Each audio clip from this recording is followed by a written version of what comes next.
2025 Justin and Tyler Mid-Year Movie Awards, where we get into our People Awards, Worst Movie of the Year so far, Best Movies of the Year so far, our most anticipated, obviously, for the rest of the year, as well as the fans' choice, and again, a little extra gift for you at the end. But what we're going to kick off with here is our people section. So our best actor, best actress, and best director of 2025 so far. And the way we do this for the mid-years, if you are new, is we have a dark horse candidate for each of those, and then we also give our selection for who's been the best actor, best actress, and best director so far in 2025. So we give you that choice, but we also give you a little insight into, you know, a dark horse candidate for the end of the year. We're going to kick things off with our best actor selections. Again, we'll each do our dark horse, and then each do our selection for best actor so far. My dark horse selection for best actor of 2025 is Robert Pattinson in Mickey 17. And what I loved about this performance so much was that it was multiple performances, obviously. And he got to spend a good amount of this movie playing two different characters that, while technically the same, different aspects of the personality kind of turned up to 11. And it just kind of showed that he's a performer that could be dynamic while also being technically the same. I really enjoyed the kind of different elements that he was able to bring out with each of the two characters. And again, I think we're at the point now, and probably were before, but it feels like we're really at the point now where if there was any lingering Twilight stank that was still on him, it's gone. Like, he's proven now in the subsequent works that he's done that like Kristen Stewart, it's like this, he was always a better performer than he was given credit for based on that movie. So Robert Pattinson's my dark horse, and I think there's probably a good chance he holds on somewhere in the top three or an honorable mention at the end of the year. Yeah, the stank should have been gone a long time ago. Should have been. For people, because he has one of the more interesting filmographies of, like, recent actors. He's really good. I really like Robert Pattinson. That's a good pick. I have him in my giant list of performances to consider. Yeah. My pick for Dark Horse is Ed Harris in Riff Raff and My Dead Friend Zoe. Ooh, okay. Yeah, because here's like, I like Ed Harris, especially in certain roles. Like, I like him now as like an older, like, ex-criminal or whatever. Like, in this, he's like, in Riff Raff, he's a guy with like a violent past. And he's not in the movie a ton because the movie switches between people a lot. But he's in it enough. And he's always kind of riding that line between like showing his old self and his new, like, more family self. And then in My Dead Friend Zoe, he's like a grandfather who's suffering. He's really sympathetic, and he's in that even less, but still, like, I put him dark horse because, like, he won't get number one, but I wouldn't be surprised if he makes it somewhere, even if it's honorable mention. It's just because he's not in, like, a leading role. But I also really like seeing him, and, like, most of the time I just treat Dark Horse as, like, my number two. I'm gonna be honest. Like, I know Dark Horse is a different kind of concept, right? But there's a lot of times with this I'm just like, my number two is the Dark Horse. But this time I was like, no, he may not make it in, but don't be surprised if he does. At least an honorable mention. In my selection for number one best actor of 2025 so far, you're going to be sensing a theme here. It's Michael B. Jordan for Sinners. And the theme is he also plays two characters that are essentially the same person but different. He plays both twin brothers at the head of the film. And again, very similar characters and characteristics. One of them wears red and one of them wears blue. No, they're obviously very similar because they're twin brothers, but he gets to showcase different aspects of each of their personalities. And Michael B. Jordan is laying down quite the track record in the last like 4 or 5 years, especially. Sure. But man, is he like he's laying claim to one of the better hands in Hollywood over the last 4 years, 5 years, 6 years, maybe even a little bit before that. He's laying down a heck of a track record, and anytime I see Michael B. Jordan attached to something, I immediately get excited, and it's not just because he's handsome. I get excited that he's part of projects, and getting to see kind of what else he kind of has to show me as a performer. And he showed me plenty here in Sinners, and he's my number one. Michael B. Jordan's so cool. Yeah. Even though he's kind of a dork in real life, like he loves anime and stuff. Like I like Michael B. Jordan a lot. Well, it's the same deal with like Henry Cavill with Warhammer 40K. Yeah. Like our nerd kings, I suppose. Exactly. Although Michael B. Jordan's more like a weeb king. But yeah, I really like Michael B. Jordan. It helps too that he is like besties with Ryan Coogler, so he's always gonna be showing up, and he's like probably at the very least really good movies. Yeah. Like I don't think Wakanda Forever was like an amazing movie, but like Black Panther, Creed, Fruitvale Station, which is when I first saw Michael B. Jordan. I think probably.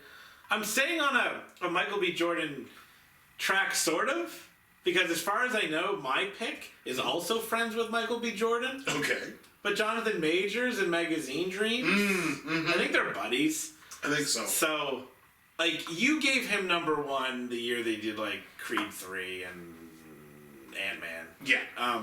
He was in my list. I didn't give him number one. If he would have had this that year, he would have been number one.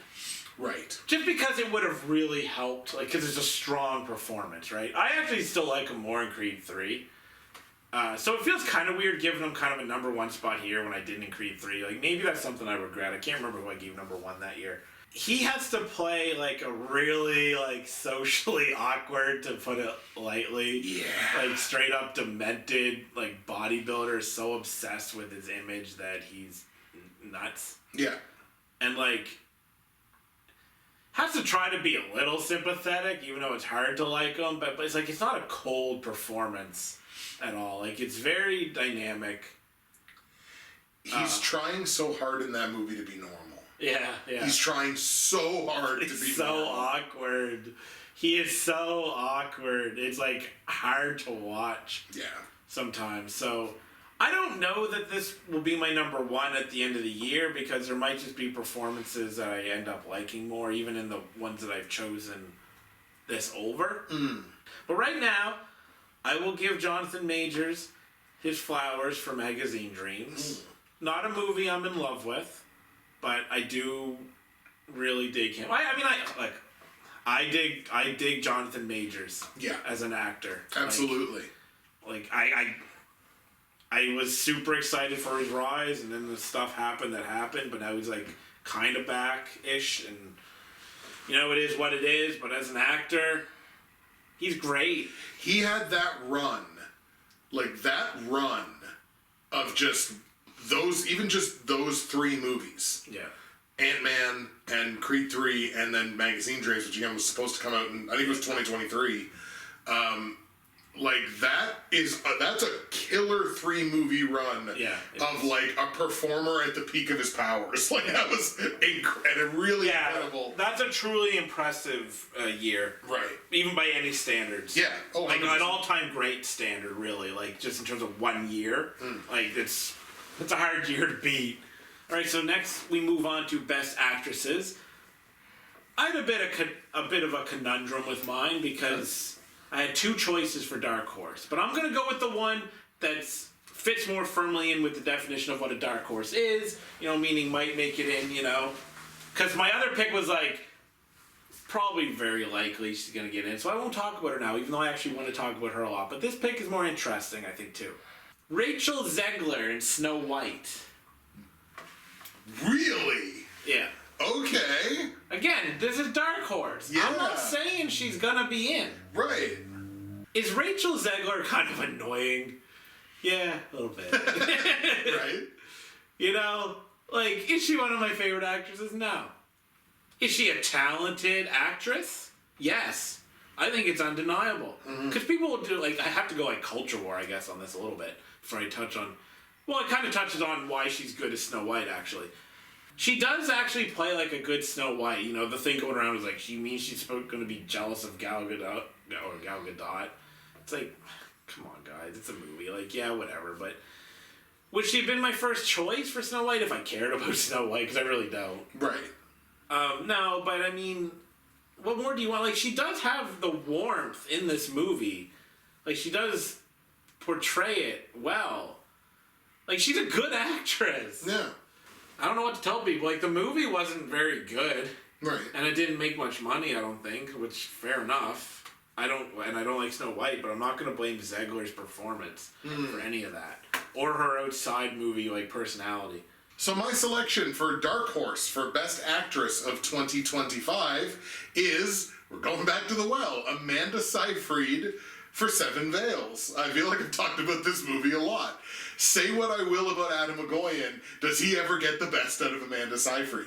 She is so driven in this performance, and it's like the two performances that I'm going to talk about with both actress awards is going to be like the display of like wrestling grief and trauma.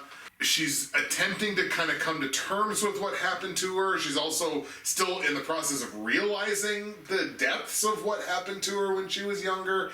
And she's at the same time trying to put this, restage this famous musical. And I just feel like she shows me everything in Seven Veils that I kind of knew was there in Chloe, and I've known is there in subsequent stuff. She hasn't always done the best movies, but I've always kind of felt that there was so much more there for her as a performer, and I kind of feel like Seven Veils might be the best performance-wise that I think I've ever seen Amanda Seyfried. So I kind of wrestled with Seyfried and the person who I'm going to give the award to. I kind of flip-flopped back and forth on them, but I think it's better at this point if I put Seyfried in the Dark Horse and leave the other one open for the other person. So that's what I'm going to do. We're going to put Seyfried in the Dark Horse. It would not surprise me at all if she was somewhere in here at the end of the year. Yeah, as I've said, I didn't finish that movie, but I totally believe everything you say, because you can kind of tell even from the little bit I watched it that it was going to be... Like, I probably would have considered her if I would have actually finished the movie. Right. So that's a good pick. As you can see, I have somewhat of a complex relationship with this movie. So my number one actress of the year so far is, like, I guess technically a body of work, but it's mostly for one movie, although the other parts supplement it beautifully. Jenna Ortega. I knew it was coming. Justin made fun of me earlier. Listen, okay. So it's mostly for winter, spring, summer, or fall, which is kind of just like a standard rom-com. Some people didn't like it. I think her chemistry with Percy White, they were on Wednesday together as well, was like astronomical. Yeah. Ortega is officially top 5 actress for me. She's there. She started a few years ago, but I think the Fallout was when I really started to notice her, and she's there.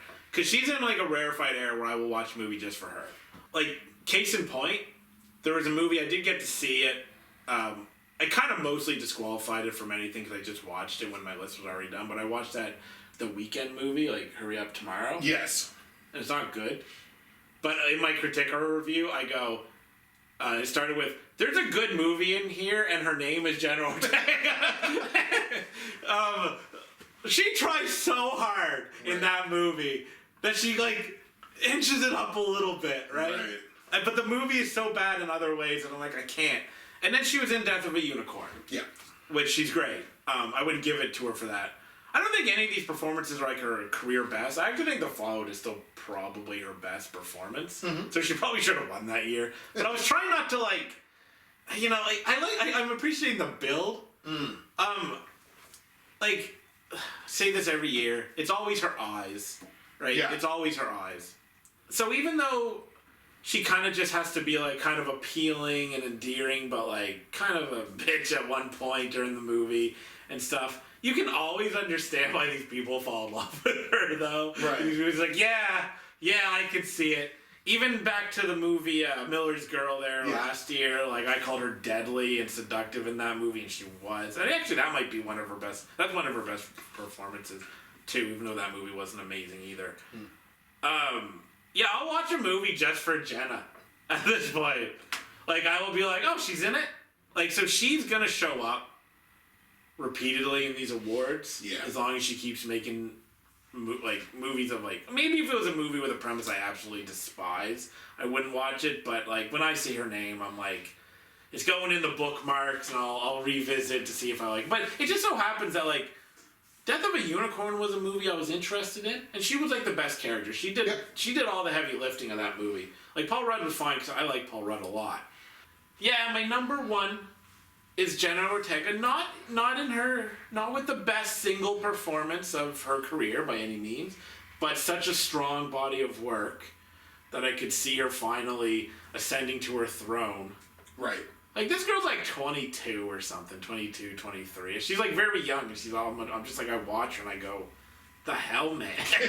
Like, why are you so good? You're not supposed to be this good. Yeah, she's so good in I don't know, maybe she's just like got a good agent, and she herself is just really good at picking the perfect roles for herself. Like she's not like overextending herself, maybe that's it, but can't deny she's like at the very least one of the most talented younger actresses. I think probably the most talented like younger actress working today, but I'll be, I'll just say one of, because there might be one that's like super. But yeah, I love Jenna Ortega. You're being nice. And I never saw that coming because I watched like The Fallout years ago. Yeah, and I didn't even know who she was.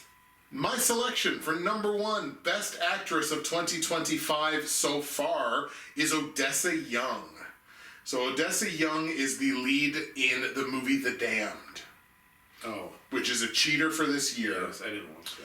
And it's set sometime in the 19th century, and I believe it's in Norway, I want to say. So she owns a Nordic fishing village, which she kind of ran with her husband. She's widowed. Her husband had passed away the previous year. And they make a decision. A thing happens, and they make it. I just don't want to talk about this movie more. Spoilers. They make a decision. And what I enjoy about her performance so much, like I talked about with Amanda Seyfried, she's wrestling like grief and trauma. Odessa Young is wrestling grief and terror, because this is a horror movie. Yeah. At the same time, wrestling the grief of having lost her husband and the terror of what's happening, this encroaching darkness on this village and these people that work for her, who are just like kind of dying off and shit's happening and everything like that. So she's wrestling her own grief with the terror of what's going on around her. And she's the absolute standout in this movie. I'd never heard her name before, I don't believe. And she was tremendous in The Damned. And so again, I've kind of flip-flopped with her and Seyfried, but I'm going to give it to Odessa Young, because I think she kind of drives the narrative of her movie maybe a little bit more than Seyfried does. It's a little more balanced in Seven Veils, but yeah, Odessa Young in The Damned is who I'm going to give my number one best actress so far in 2025. God, I had that movie to watch early in the year, but I didn't, because I never in a million years thought that would have been a movie you would have watched. Maybe I'll watch it, and maybe I'll have an opinion at the end of the year. Maybe like, unless this is like your worst movie of the year, then I'm probably not going to watch it. And we move on now to the best directors of 2025 so far. I'm going to start with my dark horse for best director of 2025, and that is Thorder Paulson for The Damned. Again, I kind of mentioned that, I think I might have mentioned this off screen, or it might make it into when we were talking about it, that like The Damned feels very much like a Robert Eggers style of like deeply atmospheric, very tonal type of movie, and Thorder Paulson just has a very specific vision and a very steady hand in getting to where this movie needs to go in terms of the tone and the atmosphere and how it feels. Like, right down to, like, this movie makes you feel every little bit of the cold that is in this, because, like, they're basically in this, like, snow-locked little fishing village where, like, you can't get out until the spring when the snow melts, and you feel every little bit of cold that this locale, like, this locale would be freezing, and you feel that as you're watching the movie, and that's a credit to an incredible directorial performance. So Thorder Paulson, another name that I've never heard of before, but now another guy that are gonna, like, okay, write him down, seek out his stuff. He's gonna be my dark horse for best director of 2025 so far. I have nothing to add because I haven't seen it, but I don't want to be cold. I work in a freezer. It's true. I want to be warm. Only summer movies for me. Okay, my pick for Dark Horse, it might be a movie awards first, but it also feels strange because there are so many movies within this universe, but I'm going Jake Schreier for Thunderbolts. Ooh, okay. Have we ever put an MCU movie like for best director? Ooh, that's a great Because I don't think I ever have, because here's the thing. I watch MCU movies. I'm on record I love MCU movies, especially the Infinity Saga. Like, just awesome. Just so awesome.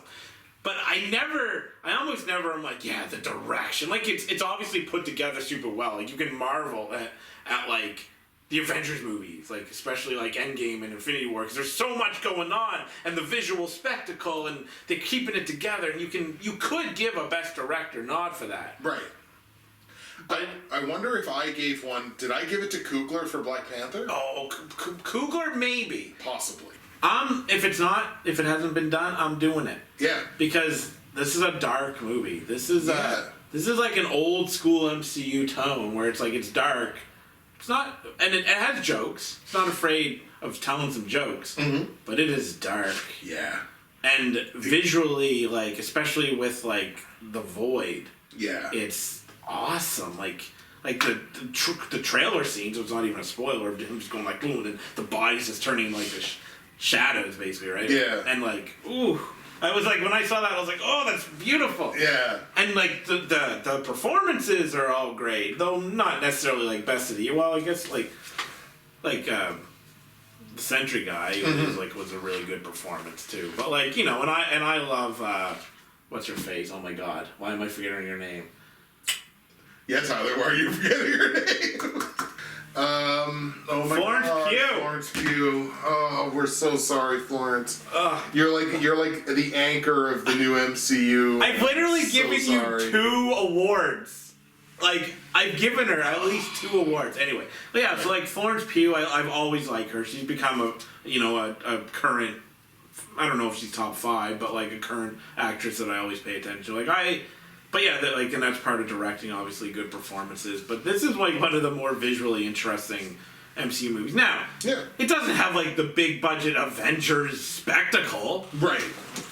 Like, right, sure, but it's intimate feeling. You know, like I said, it's dark. It's kind of depressing. It goes to some places, yeah. Yeah, and like absolutely. Like the Void's world is kind of interesting, and yeah, like don't be surprised if this is even number 1. And my choice for my number 1 best director of 2025 is Harmony Korine for... No, it's not. That'll never happen. No. The only thing Harmony Korine is going to get is like, I don't get it at the end of the year again. And my number 1 best director of 2025 so far is the Coog. Ryan Coogler. I knew it. For Sinners. Man, he put together a hell of a 2 movies in 1 movie there. And as much as people kind of, and this is only some people. Some people have used that as a criticism of Sinners. It's like, well, they swing a whole different movie on you halfway through. And it's like, well, you call that a detriment. I call that a feature. That's a feature, not a criticism. Exactly. As you often as I have used, it's a feature, not a criticism. He's a director who, no matter what he's attached to, I have no questions about the vision that I'm gonna see. I have no questions about the technical aspects of the movie that I'm gonna see, which obviously we've talked about it at length before. It's not all the director, but the director's got his fingers in every one of the pies there. And like Coogler movies are gonna feel a certain way, they're gonna look a certain way. He's so adept at weaving cultural conversations into even movies like this, where like half of Sinners is a vampire movie, but still like weaving those kind of cultural conversations in there. And I just think he's one of the most talented directors in Hollywood today. Would not be shocked at all if Coogler lands as my number one at the end of the year. He's definitely got the inside track heading into the second half of 2025. Ryan Coogler, my number one best director of 2025 so far. Yeah, he really is one of the most talented directors. I always group him and Jeff Nichols together because, like, Nichols has actually been around longer. I think he had some older movies, but he really kind of came on at a certain point, and, like, they both had this, like, I mean, obviously Coogler's a lot more popular, but him and, like, Jeff Nichols I always consider, like, two of the finest working directors today. Like Fruitvale Station was awesome, and Creed was awesome, and when I rewatched Black Panther for Something We Did, I came around a lot on that, and I like Sinners, and I feel, and Wakanda Forever is like maybe the low point, but even that's a good movie. Yeah. Like, he's a great director, like you said, with a real vision. Anything Coogler's attached to, and he's making, and this is just like completely subjective, but pretty much everything he makes is like subject matter I enjoy. Yeah. So I feel like I will probably watch most Coogler movies because like there's some directors they're talented, but they're not, their subject matter's kind of like I'm not that interested in a lot of their stuff. But him, I'm always like, yeah, I like that. Yeah. I dig that. And he'll always have Michael B. Jordan with them. Right, exactly. Just keep casting Michael B. Jordan and things. Like one of the best duos in Hollywood, honestly. My number one is Steven Soderbergh for Presence. Ah, yay! At first, like, when the movie started and it's just kind of like walking around the house, I was kind of like, what is this, right? I was like, eh. But then you learn more and it all starts to make sense, and you realize, like, the camera work and the directing makes it feel really intimate, and then obviously narratively it makes a ton of sense, and even, like, I won't say, like, the final shot, but it makes, like, total sense to what's going on. And I really, like, I've never given a lot of props to Soderbergh. Like, I like some of his movies. Never been a big fan of his, but Presence is, like, a great movie. And it's funny because, like, I wanted to do Body of Work, but I didn't like Black Bag. Like, he has two movies. Like, his Presence is a cheater, right? But Black Bag, like, I didn't really care for it. So it's not Body of Work because I actually don't think he did a great job with Black Bag. Which is funny. It's like, he did awesome, and then but people love Black Bag. That's the thing. I always see that, like, best movies, Black Bag, and I was like, nah, it's Presence. Right. Like, it's so Presence over Black Bag. Like, I don't even know what to tell you.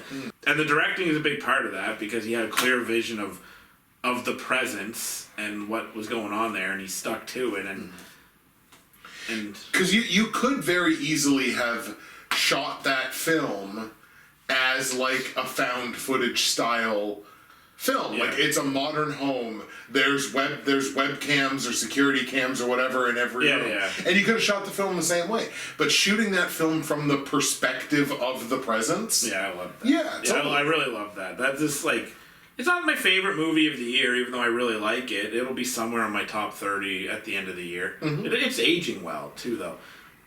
But I imagine he will be in my list at the end of the year. Now, I don't know if this will stay on camera, but I did forget about Harmony Korine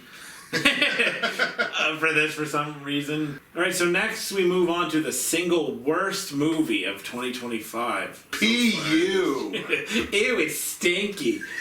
We're professionals. Sorry, go ahead. All right, my pick is Piglet. All right. So this actually has nothing to do with the Pooniverse, even though it shares like some masks apparently. Okay. Imagine being a knockoff Right. of Blood and Honey. Imagine buying those chewing gum style masks from the guys that made Blood and Honey, because Blood and Honey was going to get brand new ones because they were upscaling. Yeah. Like, God. like, okay. I mean, insert another rant about these public domain crappy horror movies disgracing the source material that they're based on. Disgracing the industry as a whole. And the industry and goodness and God and disgracing everything. Yeah. It doesn't matter what you believe in, it disgraces it. Like, all it is like a crappy villain because, you know, they just took Piglet. Mm-hmm. Hitting people with the same thing over and over with bad blood splatter. Excellent. Stupid scenes like there's this guy. I looked up. I think it's pronounced Mr. Hogarth or whatever. Hogarth. We'll just go with that. I don't care enough. He's like so like deliciously evil, like, you know, right? Like, you can tell. Anybody could tell, right? Which happens in a lot of movies. To be fair, you kind of watch them and you're like, why do you seem so evil? And you go, well, if I was there, I would know, right? I get it. Fine. However, like, some other dude saves the main character's life, and she ends up trusting the really evil-looking Mr. Hogarth over this guy who just saved her life. Trust me. Like, it's so ridiculous what they gotta do to make, like, to move the plot forward. Like, this is somehow the worst of these, like, crappy public domain movies, in my opinion. Now, I mean, that's... Also, I made the choice this year of just rating them all zeros. Okay. Because I was like, well, why is this one like a 5 out of 100? I was like, you know what? They're all zeros from now on. If I watch any of these, like, specifically, like, kind of like Disney related public, because there's lots of stuff in the public domain that people make movies of that aren't good, but I'm not going to give it a zero based on that. It's just these specific things. I'll just get zeros from now on when I watch them. That's totally fair. Like, I'm done. I'm done with objectivity. They're all zeros. I'm never going to like them. And I hate Piglet, not as a character. I'm sorry, Piglet. But this movie, what they've done to Piglet, I cannot stand. And I don't know, like, I'm going to just straight up be honest. I don't pay for these, right? No. So, I don't know if it was just a copy I had. It might have been just a copy I had. But the sound mixing was atrocious. Like, the music, like, buried the dialogue. And then, like, some of the dialogue was all in the, like, the left channel of my headphones. Like, that might have just been the copy. I don't know. Okay. But if it wasn't, you can't even mix your audio right.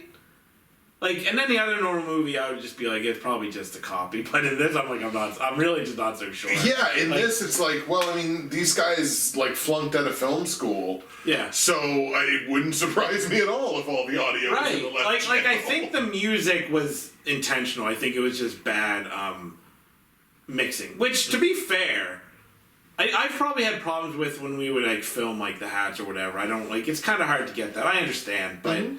Like, the audio in the left channel, like, the voice, like, the dialogue, I was like, what is this? And that's me being nice. That's me being... I'm not swearing at it. Right. But I want to. Yeah, you know, that makes perfect sense.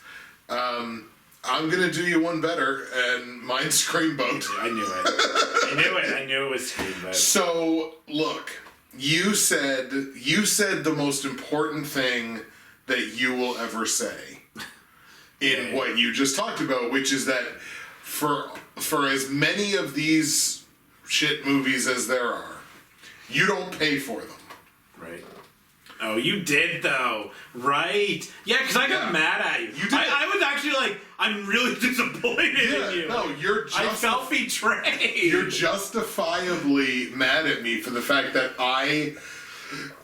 so technically I paid Cineplex because it was a free ticket based on their subscription service. Right. However, I know I'm not naive enough to not know that Cineplex turns around and credits them for that. So, I went and saw Screamboat. And since I saw it in theaters, I I got the movie exactly as they intended it to be seen. Yeah. Which is somehow worse. Like, because you know that this was the exact vision of these spastic hacks who have never had a single original thought in their brains other than, boy, if I could just make a movie with these characters that already exist, boy, I would really make a pile of slop. It's somehow heartening that people with no other discernible talent can still produce something, because it means that people who have talent should be able to produce incredible things. If this can exist, it bumps up the quality of everything else that's not this. So, like all of these LOL public domain movies, this movie, Screamboat loves the smell of its own farts. Loves it. They're just like, yum, yum, yum, can't get enough of this. This movie loves that this movie exists. Yeah. I already talked down David Howard Thornton enough, but I wagged my finger at him again for the fact that he fucking lowered himself to be part of this garbage. What this movie does that kind of makes it, I feel, the worst offender that I've seen, but I don't think I've seen as many as you, but the worst offender of this so far is the incessant Disney references. Like, they'll just put these little references in the screenplay like they think it's insightful commentary on Disney. Like, there's one, like, old guy that was, like, part of... Because, like, Screamboat is set on, like, the New York ferry, the New York-New Jersey ferry.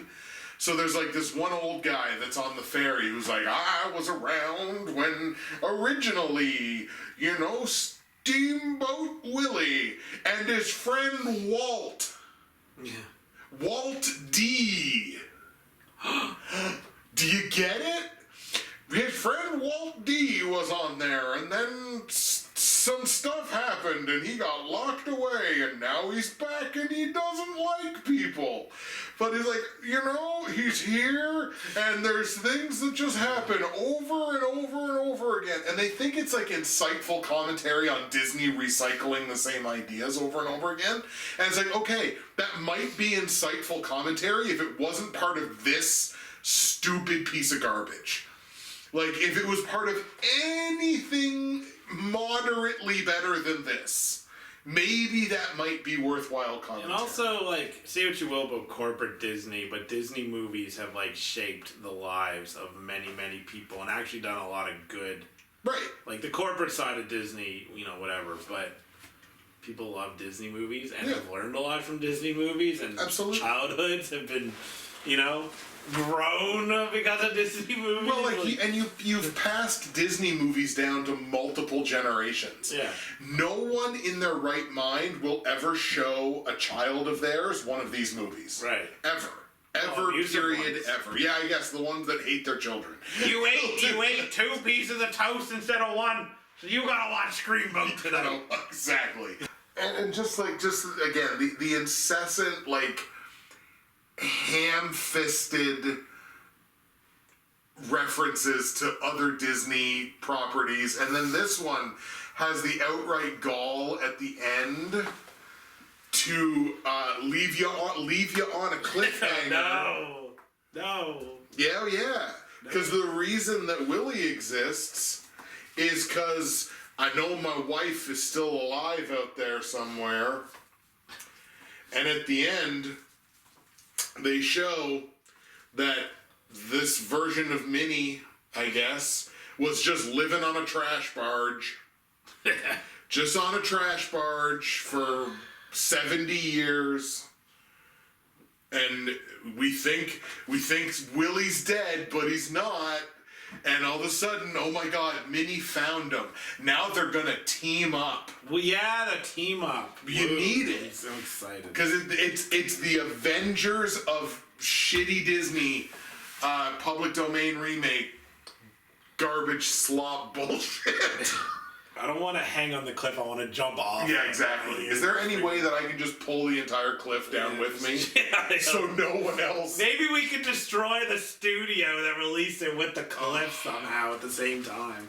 All of the worst things that anybody could say about Hollywood and the movie industry, all of them. I blame all of them on this movie.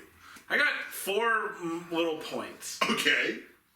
I have kind of decided to watch fewer of these types of movies. Okay. Because like I find like I'm getting predictable. Because it's like these are just always winning worse movies. Which ties into like I actually started this movie about 10 minutes in. I was like, nah. I'm not doing it. It hurts more because it's David Howard Thornton. That does hurt more. I will give it that over Piglet, even though I think Piglet's probably worse.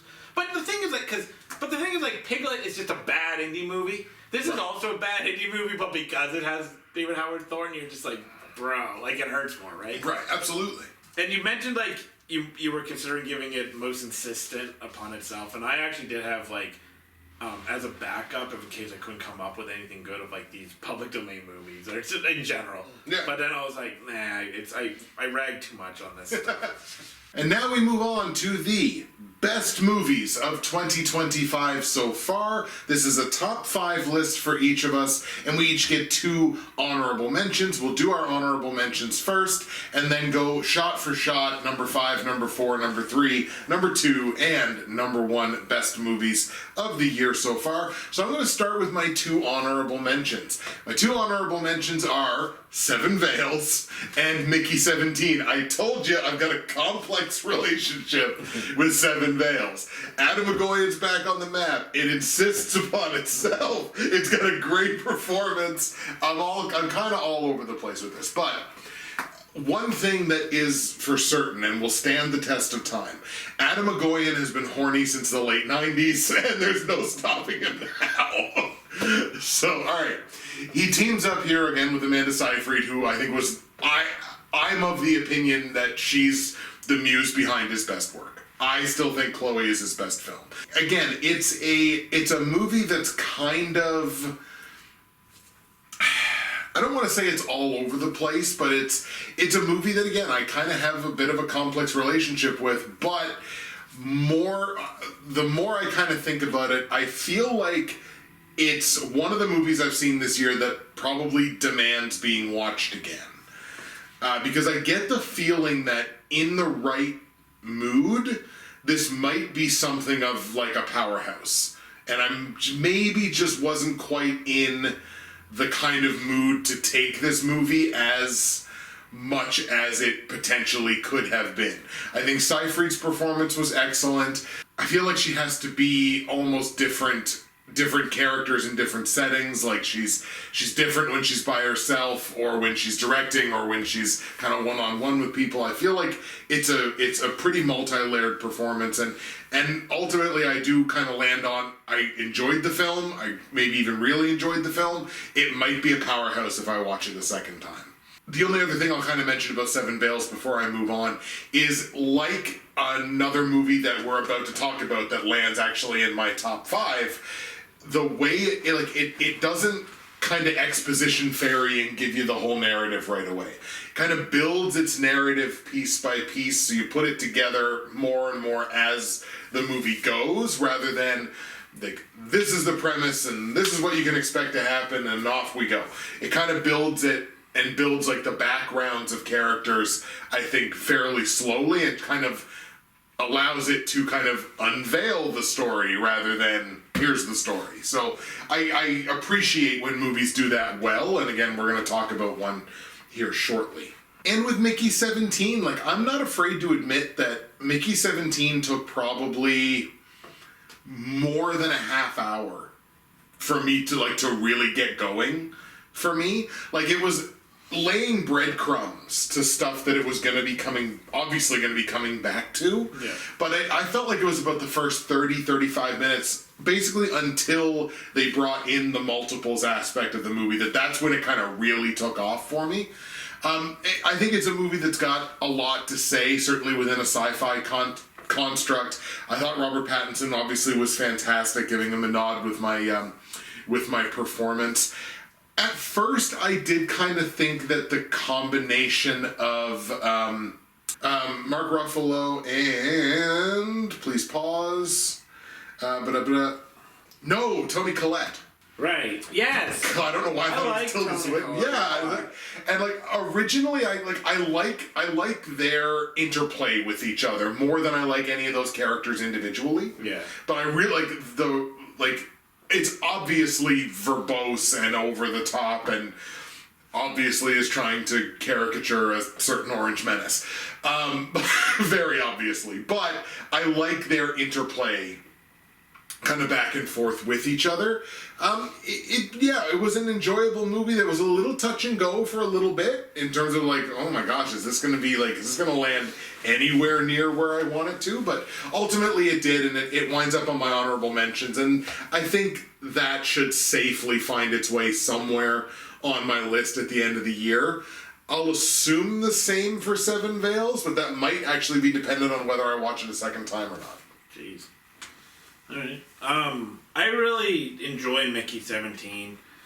Robert Pattinson is great. It's a very darkly comedic film, like very militant satire, which is good. Like that's fine. Like some things I just like it. Like you can't really miss what it's about. It's very blunt. Yeah, there's no. I've used the line before. There's a subtle art to unsubtle filmmaking. Yeah. I think I used it last year actually. And there's no subtlety to this movie at all. But it's good. I enjoyed it quite a bit. It's not on my list, but it'll be somewhere on my 30. So we'll go right into mine. Sure. My honorable mentions are Demon City and Sinners. Ooh, okay.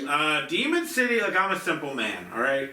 I like revenge flicks with cool action, right? If there's a little bit of emotional oomph to it, which there is a little bit in this movie at one point, then that's great. But really just give me some inspired action sequences. I like this movie more than probably a lot of other people. Like I know I'm critic, it wasn't like super well regarded, but I like these movies. I'm very simple. As for Sinners, you mentioned multiple times today about the movie being like two different movies, right? And people criticizing it. I'm actually with the criticism a little bit on the second half, only because it's not that it becomes a vampire movie. I just felt like the second half was more rushed. Especially there's like a scene at the end, which is supposed to be a really satisfying payoff for Michael B. Jordan's character, and I just kind of was like, man, it's too just like he had to chuck it in there to be like, oh yeah, by the way, like I'm trying not to spoil because it's, the movie's still fairly new. I think it's still in theaters actually because it's been making a lot of money. It's on digital now. Oh yeah, it is on digital now, isn't it? But I'm trying to be a little like maybe at the end of the year if I remember. Yeah. I might not remember the individual scenes exactly, but there's like, I know what he was trying to do. I had the problem with Black Panther though, where like I didn't think he nailed the final act, and then on the second watch I was kind of like, I still don't think it's amazing, but I was a little more forgiving. Maybe if I rewatched Sinners I wouldn't mind as much, but I did feel that the vampire half was lesser, which is why it's not in my top 5. It'll be in my top 30 because Sinners is a great movie. Totally. And like the cultural aspects of the first half, like Cougar always nails. Like whether you agree or disagree with like, and this is across his filmography, not specifically this movie, because this movie is like very clearly like it's a different time where racism towards black people was obviously like a real thing, and then like the idea like music and all that, like there's not really much to debate, I don't think, about the cultural message. He nails that stuff. He always nails that stuff. That's like the best part of his movies.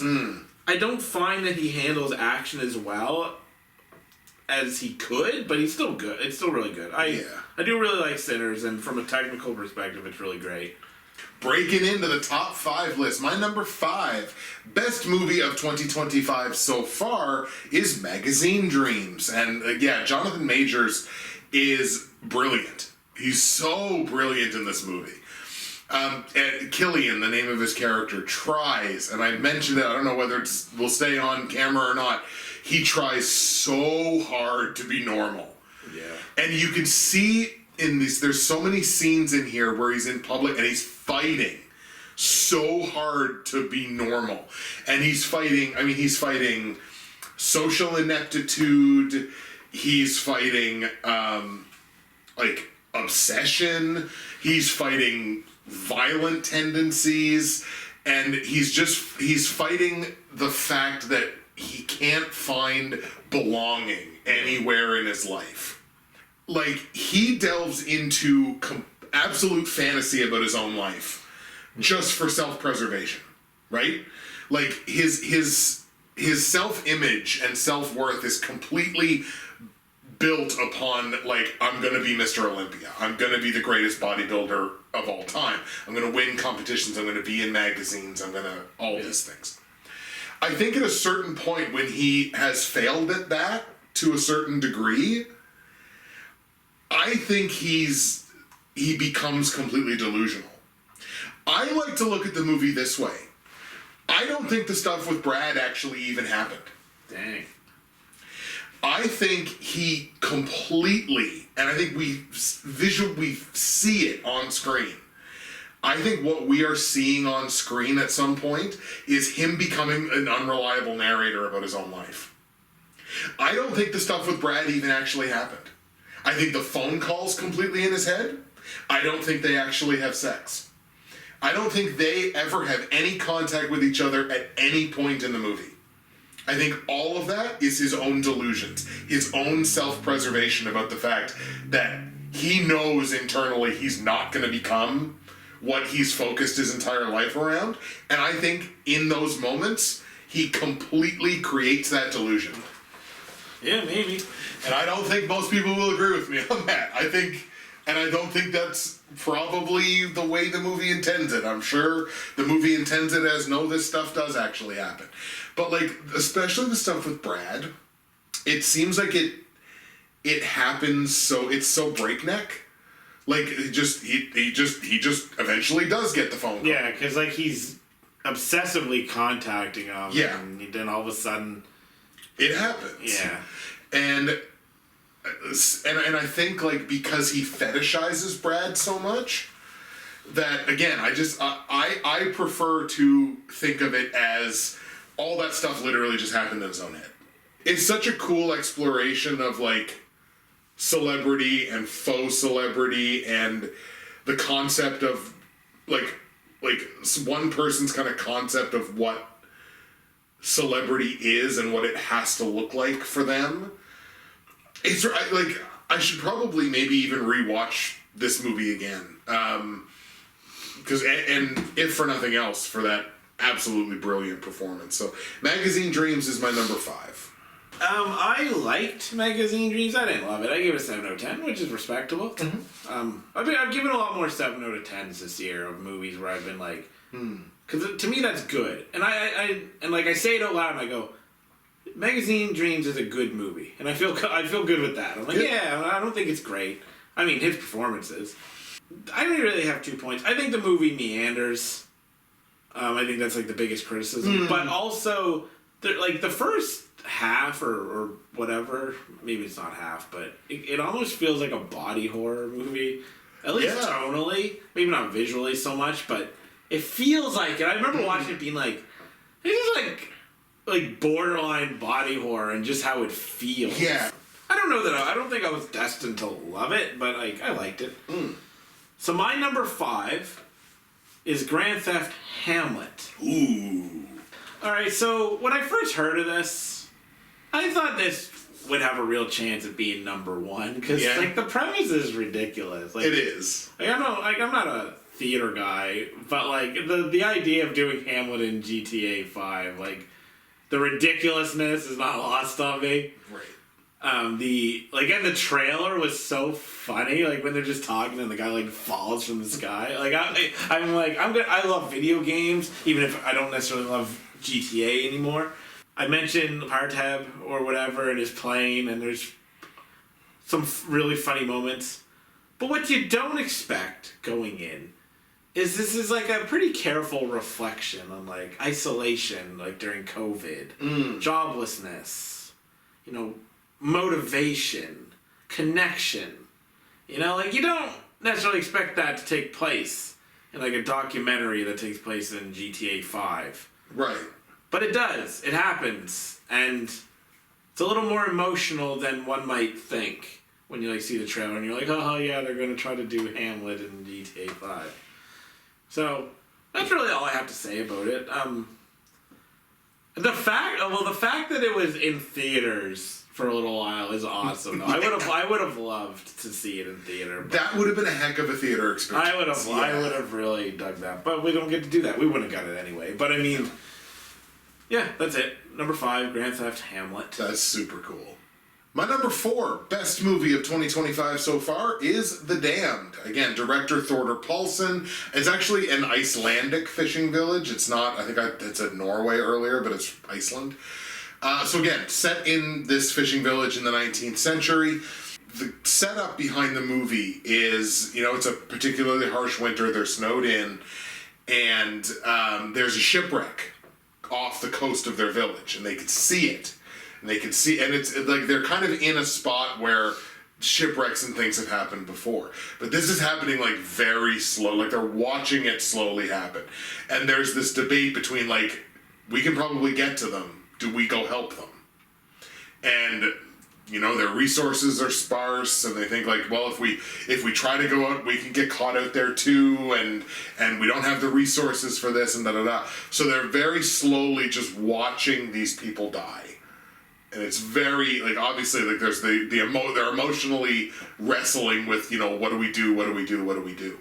And so that happens, they wait a few days, and they think, like, okay, it's done, they may have supplies that we may need. So they go out to try to salvage from this shipwreck, only to find that the crew has survived. They abandoned ship, they got up onto these rocks. So then they see these people, and these people, more notably than that, these people see them. And they say like, oh my God, you can save us, you can save us. And they're like, no, we can't. So they try to turn back, and these people are trying to board their boats. So ultimately, it's the people of this fishing village that wind up murdering these people. Because they kill a number of them and leave the rest of them to die. And I talk about this as like a Robert Eggers style film that's really tonal and really atmospheric, and there's just this encroaching as things begin happening and continue to happen. And like the bodies of these people start like washing up on the shore, right? So they're like, okay, well, the least we can do is bury them and whatever. And as things start happening, just this encroaching dread and darkness, as things happen, they start escalating. They kind of do the Paranormal Activity thing where like in the daylight everything's fine, but then at night is when shit starts happening. Yeah. And they make effective use of that as like, of all the tropes that we talk about, like that's one that when it's done well, I think it's done really well and it's really impactful. All of it is kind of anchored in the performance of Odessa Young and the directorial performance of Thorder Paulson. So The Damned is my number 4, and it's another one of these. It's the annual winner of my like indie horror that I didn't expect to kind of love. It goes along with like The King Tide from last year. Like I didn't expect to love The King Tide and loved The King Tide. So yeah, it's kind of my winner this year of like shock indie horror that I really dug. So yeah, that's my number 4. I'm gonna have to watch it, I guess. Mm-hmm. So, and then I'm gonna hate it, and then I'm gonna tell you. It's gonna suck. The one other thing I'll say about The Damned, it doesn't submit to needing like cheap jump scares. No, like it's fearful, like it's fearful, and there's dread, and you can feel it, and there's moments of terror in the movie, but it's not like the gotcha from right around the corner, right? It's not the cheap, and it could have done that. It totally could have done that. We're almost talking about zombies, right? So like it could have done that, but it did not submit to that, which I thought was great. My number 4 is The Gorge. Oh, wow, you really done that. I think people slept on this. But I also, it's a movie that I probably have to defend from people. Although I did know somebody who really liked it that I talked to on Discord. He became kind of my movie buddy. So basically what it is, two people are stationed at watchtowers, across the gorge. They can see each other. You can communicate in certain ways, with writing or whatever if you want. And they build a relationship and they fall in love. Actually, one thing I really like about it is they actually fall in love over months. Yeah. You don't see that in movies. No. But this you actually do. I didn't even remember that until I was reading my notes. I'm like, oh yeah, that was actually pretty cool. Because that feels authentic. Yeah, exactly. In a way that even some of my favorite movies don't. It's we went on an adventure in 3 days. I fell in love with right. Whatever. But it's nice. It was over months. I thought it was a tense, creepy atmosphere. When it gets to the action bits, it hurts it a little bit. But I was already invested enough in Miles Teller and Anya Taylor-Joy. How could you not be invested in Anya Taylor-Joy? I don't love her as much as you do, but I still think she's fantastic. She's fantastic. Yeah. Always great. But Miles Teller can be great too. Yeah. He has good chemistry with chicks. Because I remember in the one movie there with Shailene Woodley years ago, where that was the original movie where I gave them the award together. I think people should watch The Gorge. So that's my number 4. Nice. When did The Gorge come out? I think pretty early. My number 3 best movie of 2025 so far is Presents. Oh, that's awesome. Yeah. I'm happy that you like that one so much. Very, very much so. And there's 2 lines. One comes from actually in the movie, which is the single most cutting line I think I'll hear all year long. And the second line was someone's critic review of this movie, and I have to say it because it's so funny. So I'll start with that. Steven Soderbergh presents Slaying Pervert Ryan. That sounds like that guy with the guy in the mask, his avatar. Oh, yeah. That sounds like something he writes. He's really funny. He's really good. His reviews are always really funny. Yeah, it's not him, but I know who you mean. That sounds like something he would. Slaying Pervert Ryan. It's really, really quite funny. But the cutting line that's in the screenplay is at one point the dad and the son are having a one-on-one conversation with each other, and their relationship is really not good, and the relationship between the mother and the daughter is really not good. But the opposite, those relationships are good, right? Oh, yeah. There's each kid has one parent that they relate to more so than the other. And at one point, the father and the son are having this conversation, and the father's leaving the room, and he stops, and he turns to him, and he says, "There's a good man inside you, Tyler. I'd like to meet him someday." Oh, yeah. It's fuck, that's such a cutting line to say to your son. That's such a cutting line. The performances as an ensemble, I think, were quite good, with the exception that maybe Ryan is a little over the top sometimes. I don't even know if over the top is the right way to put it, but I kind of feel like he's got moments where he's this is kind of weird, and his performance in particular I feel doesn't necessarily fit with everybody else's. Yeah. But I love the concept, I love the gimmick, I love the way it's shot. I think I forgot momentarily that it was a Steven Soderbergh, but now it kind of makes sense. Yeah. And this is the movie where I kind of mentioned when I was talking about Seven Veils, and this is probably the last time I'll mention Seven Veils. God, I hope so. This is the other movie that it builds its narrative brick by brick, right? It doesn't give you the whole thing, obviously. It's building towards this plot twist, and the final 15 minutes of this movie is a scintillating crescendo. The end of this movie is incredibly well done, but it builds you towards that ending slowly, piece by piece, revealing little more, until it finally swings this is who the presence is and this is what's going on, sort of thing, on you. And I just thought this whole movie was really, really well put together on multiple layers. It's tonal, it's well, I don't want to say it's atmospheric, but it definitely sets its tone. And for the fact that it's a whole movie that takes place basically within one house, because it's a presence that can't leave, I thought it was incredibly well done. So The Presence is my number 3. Yeah, I rated Presence like an 8 out of 10, but with chances of being up to an 8.5, which would put it a lot higher in my list. It actually would have probably got it on honorable mention, but Yeah, it'll be on my list at the end of the year because it's only aging better. Like it's not like I watched it quite a while ago, and it's already it's lingering like the Presence itself in my brain. My number 3 is a cheater pick. Ooh. Baby Assassins, Nice Days. Okay. The best movie in a trilogy that I have been praising. Right? You know? This is true. For a few years now. He's on record. Check the game tape. I've been talking about Baby Assassins. You're right. It's just about these two, like, they're friends, these two teenagers who, like, do teenager stuff, but they just happen to also be assassins. Mm-hmm. Right? So you get, like, the obnoxious shithead teenager stuff, but done well, and, like, in an endearing, like, they're friends, you know, they're just being kind of stupid, and there's a little bit of drama between them here and there, but mostly they're just, like, friends doing friend stuff, and it really shines through. This one is the best, as I said, and part of that is because the villain, Fuyumara or something like that, I can't remember, is like a legitimately good villain, and when the movie starts, he does something that's like pretty like, oh wow, we're okay. We're going, alright, we're going there. Yeah. Right?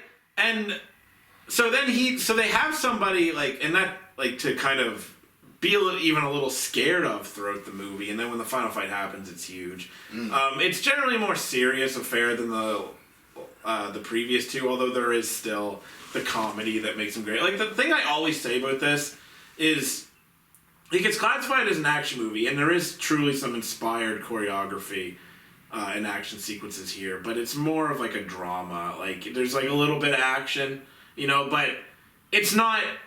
You know, it's not John Wick, like just action piled on action, right? Yeah, I think people should check these movies out. This was the number 1 movie of the year for me. And it's still, to be honest, it still could be at the end of the year. Like, that's how highly, like, well, really the top 3 in general, but that's how highly I think of this movie. Is that, like, you are witnessing now the fight that I have to have at the end of the year, and there's a couple other movies which we will talk about which may challenge the throne. Right. Like I fight every year for my top movies, and I end up having to rewatch most of them, and I'm gonna have to rewatch this because like I saw this so early in the year. Like it was just literally like I just decided to check to see if it was out. It was like, oh, you can rent it on this site. I'm like, cool, and like instantly I like rented it. Nailed it. Yeah, I was like, that's cool. I was so happy. But yeah. Baby Assassins, Nice Days. Just ignore the name. They're stupid names. Right. I mean, you know, like, fun. they're dumb names. Just ignore it. They're fun. They're fun movies. My number 2 best movie of 2025 is Thunderbolts, with an asterisk. But we won't say why, because I actually hate that they spoiled that. I know. So, the thing that really struck me the most coming out of that movie was, like, an MCU that is unafraid of just doing a bunch of different shit is, like, I feel like an MCU that's better for everyone. Yeah. Like, I feel like just doing different stuff and being unafraid to just do different stuff, it kind of bucks back against the people that are just like, there's a Marvel formula and all their movies feel the same and blah blah blah. It's like, no, I think which has never been true. No, I don't think it's ever. No, I don't think it's ever been true. But that's you know, there are the uncultured among us who make that argument about Marvel movies all over the place. I think this ensemble cast is fantastic. Florence Pugh, whose name we forgot earlier, is excellent. And again, I think as someone to potentially like partially anyway, anchor this phase of the MCU, I think she's fantastic. I think she's the caliber of performer that can do something like that. There's really not much about Thunderbolts that I didn't like. I loved the way it looked. I really enjoyed the story. I love the Void as a villain, and like an MCU that also will go darker. Like, I like the MCU when it goes dark, and there's not much more that's darker than I'm a villain that's going to assault you with depression and your own like your own feelings of inadequacy and worst nightmares. Yeah. Like the getting, again, we've talked about it a couple times in these videos, but just like shadow blipping people Yeah.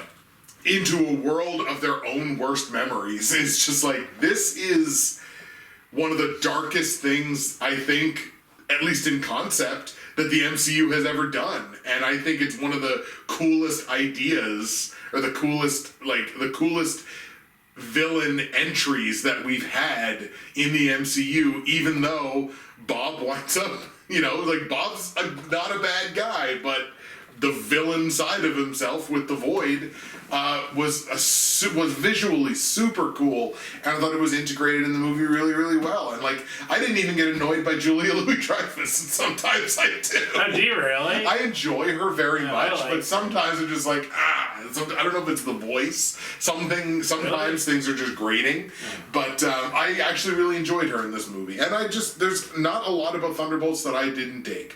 So Thunderbolts is my number 2 best movie of 2025 so far.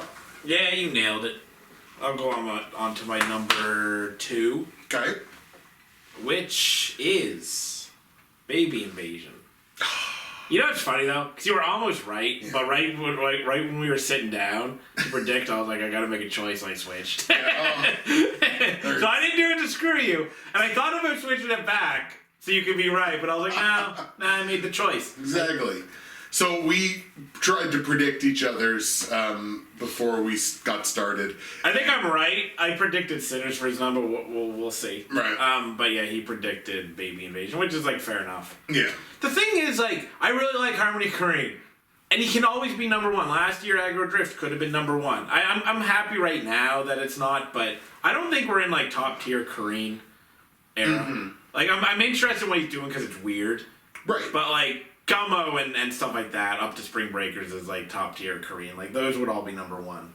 You are basically watching some people do home invasions, and they got AI baby faces and stuff, and they really don't actually do that much. But like sometimes you'll notice like someone killed someone, and there's a lot going on screen. There's like a chat going on and stuff, and like it's like watching like the worst Twitch stream because there's like things popping up and chats and all these weird visions and AI and there's a soundtrack by Burial that's just pounding away, like just great soundtrack.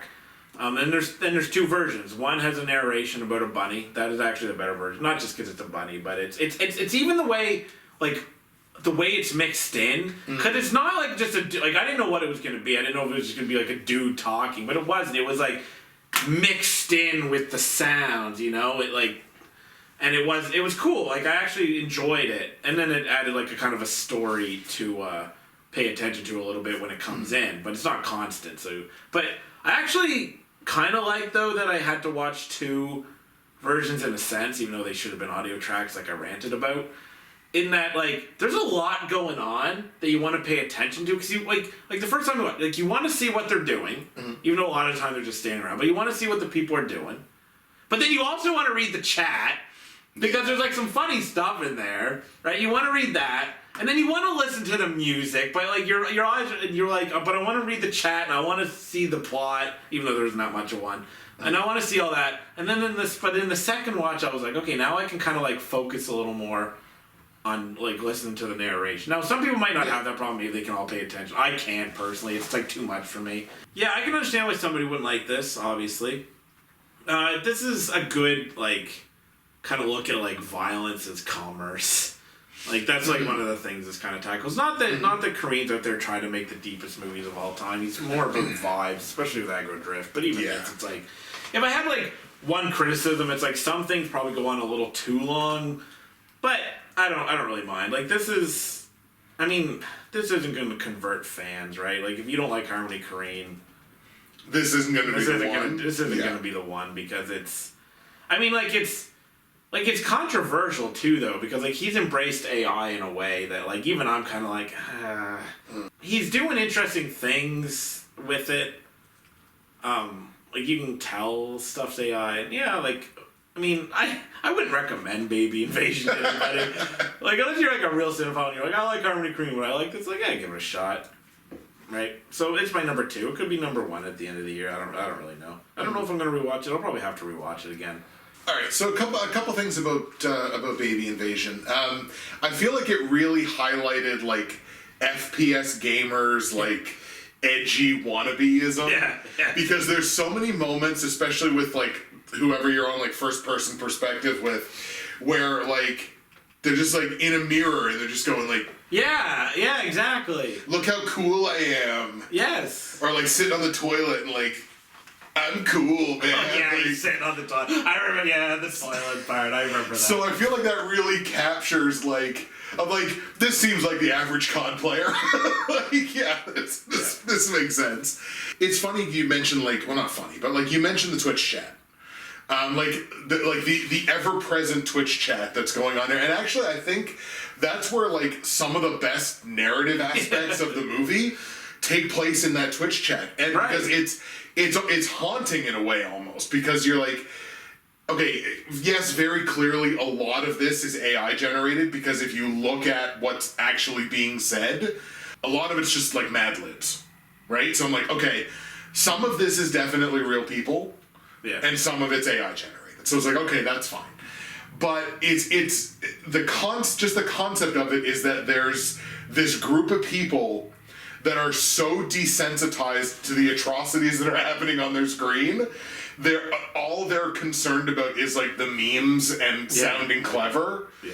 Which is a lot of what you actually see in an actual Twitch chat is like it's the people in the Twitch chat trying to be the main character, sort of. These people could stop watching the stream and maybe call the police, but they don't. They're just like but in a weird way, it's almost like they don't care so much what happens next. They care more about like the living organism that is the Twitch chat and being seen as like, wow, man, like you're an integral part of this Twitch chat, and going like, Barry Horowitz myself, pat myself on the back. So that was one of the more interesting elements of the movie to me. Because Kareem, like I said, doesn't go out to like explicitly state any big deep meaning, but at the same time he does stuff that reflects things like really accurately. Like he's been like Spring Breakers did the exact same thing of like he just wanted to make like kind of satirize but also embrace pop culture at the same time, and I think that's what it does. He doesn't have somebody go like, we are desensitized to violence and all you care about is the memes. He just shows stuff. Right. And you're like, yeah, it makes sense. we I've come to almost lovingly call these last couple of Korean movies like his AI Slopniverse. And I don't even necessarily mean that in a pejorative way. This one I find is maybe a little more accessible, let's say, than Aggro Drift. It wasn't as good of an experience to me to watch this movie as it was watching Aggro Drift. I think I gave this like a 6 or something. Experientially, I would take Aggro Drift over this, even though I feel like maybe the narrative of this one, because of the Twitch chat for me, is a little bit... I think I've just come to the conclusion, and this is a conclusion that you probably could have come to for me a while ago. I think this filmmaker's just kind of not for me. I'm not going to enjoy what they're putting out as much as you are. Or it's like, I don't feel like the movies just necessarily appeal to me as much. So it's like, that's okay. Some filmmakers just aren't for some people.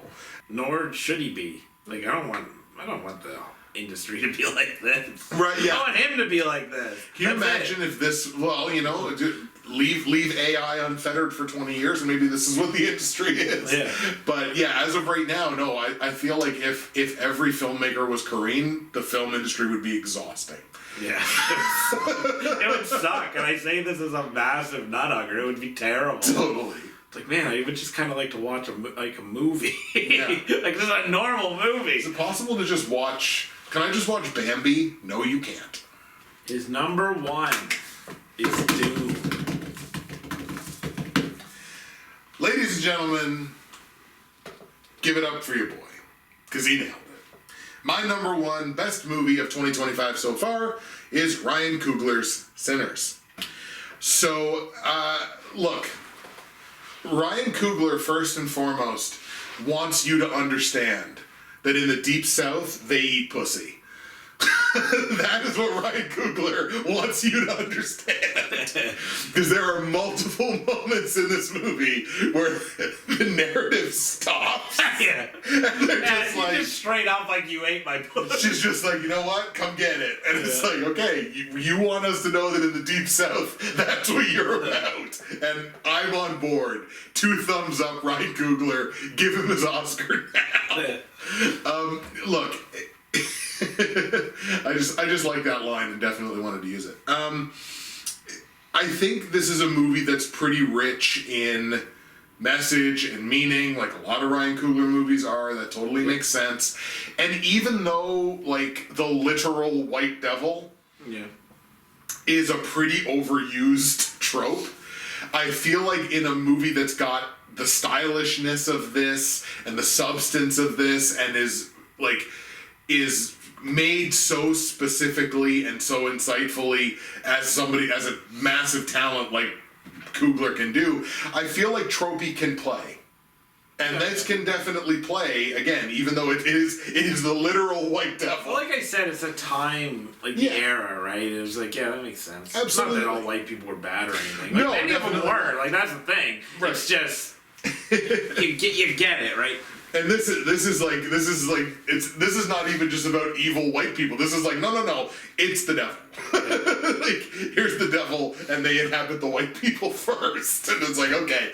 But again, even in that, tropey plays because of the way the rest of the movie kind of sets it up. And again, you're totally allowed to feel weird about, like, oh, is this 2 movies in one kind of thing. And you're totally allowed to like one version or one side of it better than the other side. From Dusk Till Dawn. Yeah. That's the movie.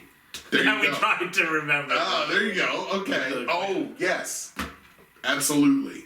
Yeah, you're totally right. But yeah, anyway, continue.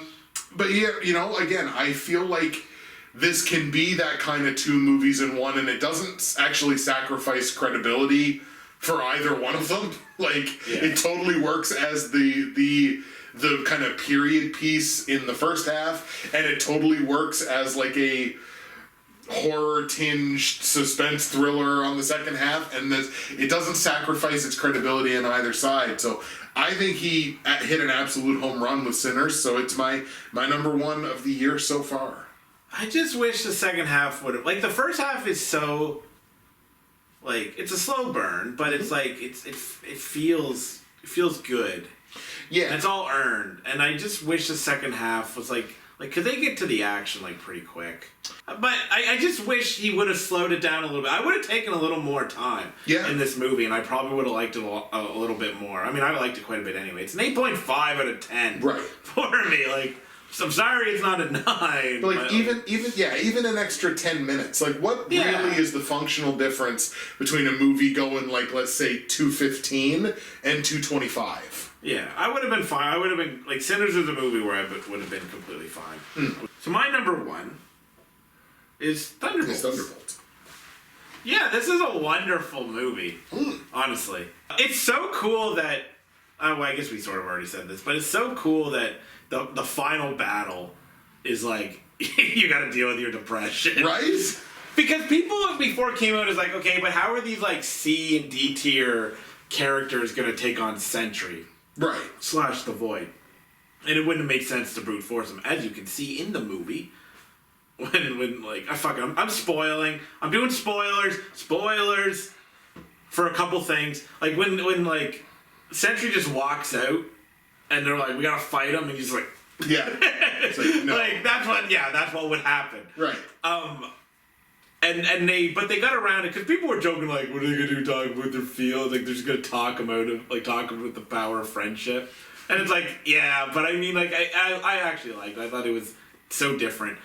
This will make more sense to you guys when you see something that we have planned, that we've already filmed, but for later. But like, another spoiler. My girl Ghost just straight up punking Taskmaster. She just like boom comes out and boom. Yeah. I was like, ooh, my girl did it.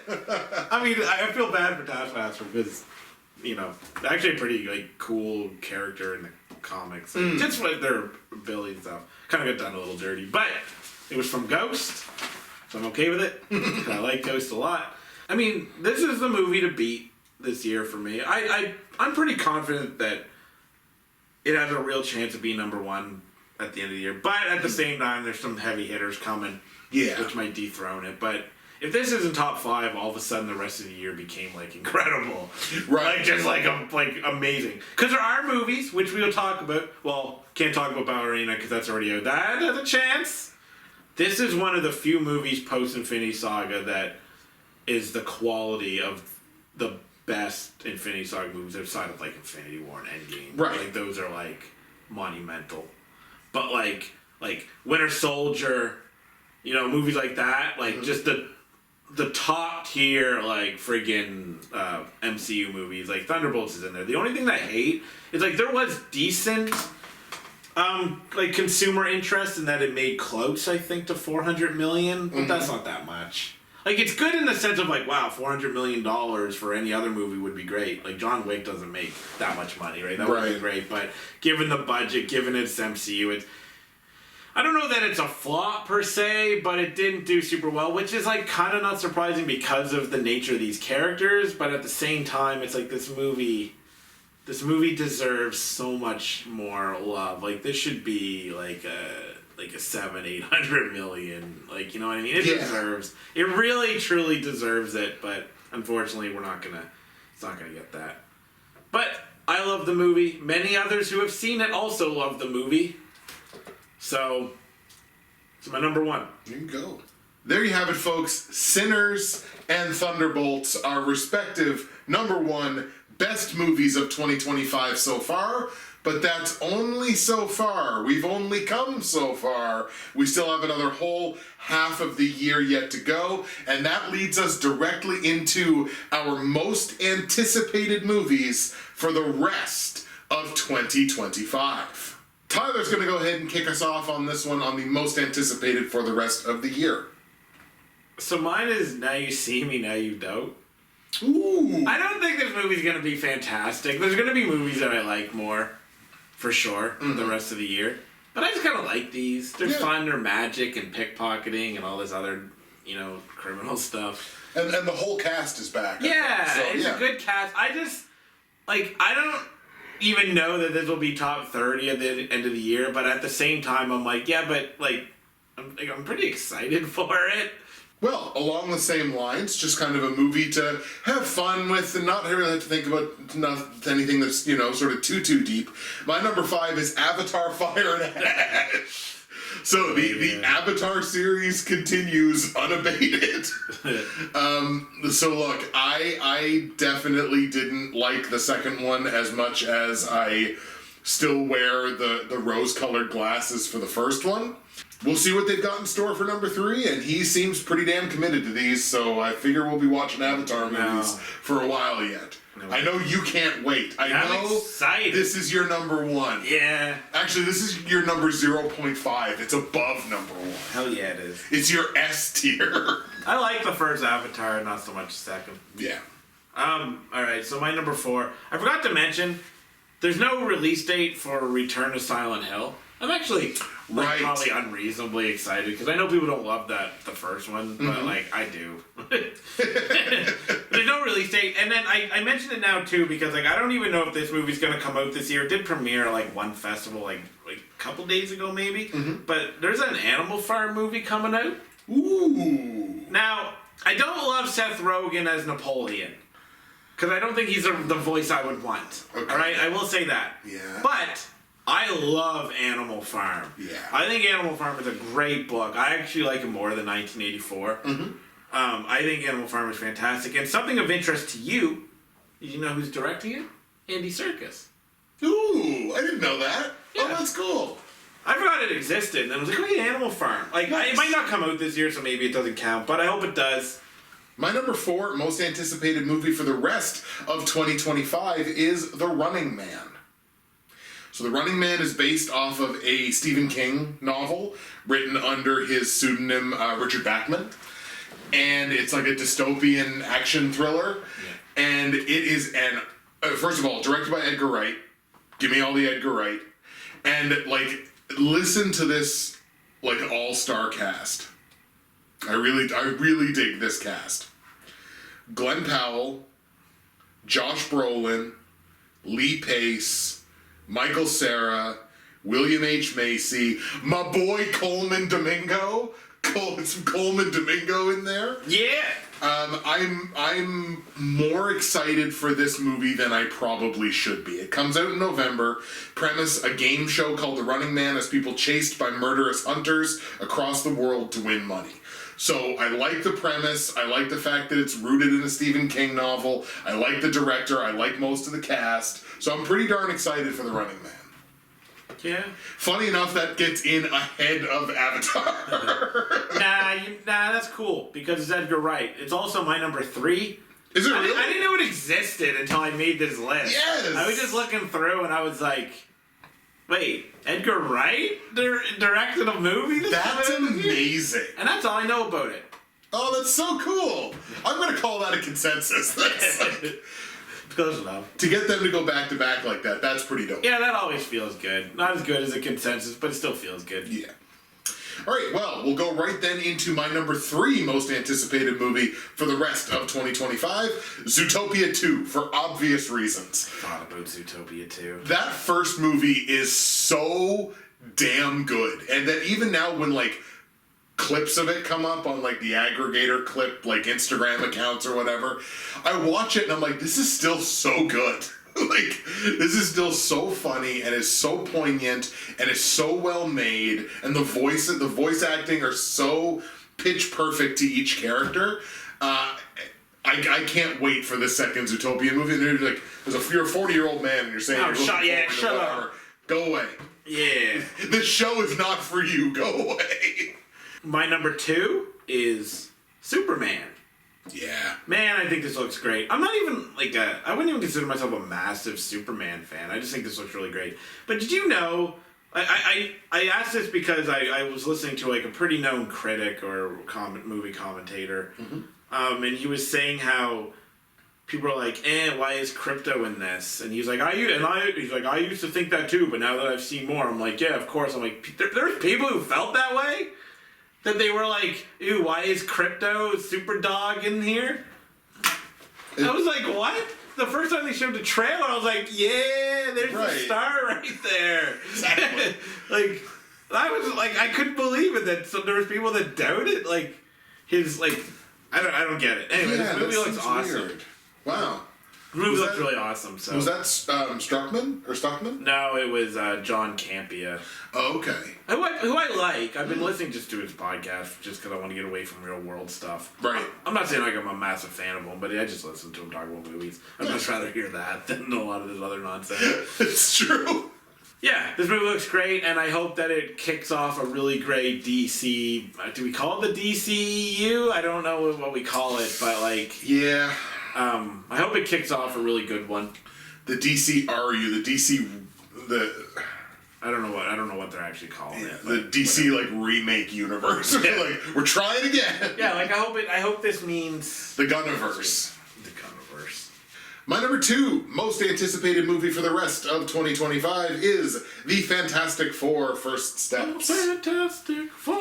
That everything about this movie looks great, and I got unreasonably hyped at the post-credit scene in Thunderbolts. I was like, yeah, here we go.